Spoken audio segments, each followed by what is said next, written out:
Pemirsa mengaku pegawai bank, dua mahasiswa di Padang Sidempuan, Sumatera Utara menipu uang pembayaran kuliah di Universitas Muhammadiyah Tapanuli Selatan. Akibatnya pihak kampus mengalami kerugian 1,2 miliar rupiah. Kedua pelaku mengaku perbuatannya dilakukan dengan cara mencetak slip pembayaran palsu yang dicetak sendiri dan memalsukan stempel bank agar terlihat asli sebagai bukti pembayaran yang telah disetorkan oleh mahasiswa.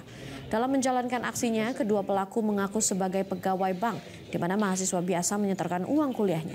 Kapolres Padang Sidempuan, AKBP Wira Prayatna, mengatakan kasus ini terbongkar setelah Administrasi Keuangan Universitas Muhammadiyah Tapanuli Selatan menghubungi pihak bank untuk mencocokkan slip pembayaran mahasiswa di bank tersebut. Namun slip pembayaran ternyata tidak sesuai dengan yang dikeluarkan pihak bank. Akibat peristiwa tersebut, pihak kampus mengalami kerugian sebesar 1,2 miliar rupiah. Kedua pelaku mengaku uang tersebut digunakan untuk judi online dan membeli sejumlah barang.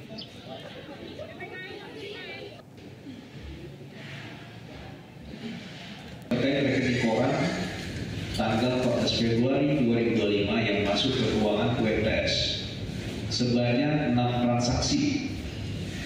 Sementara slip penyetoran yang masuk ke pihak UMTS sebanyak 28 transaksi.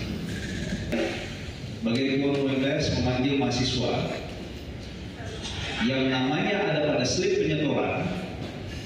Kemudian mahasiswa tersebut mengatakan bahwa uang kuliah telah disetorkan kepada pelaku inisial MA.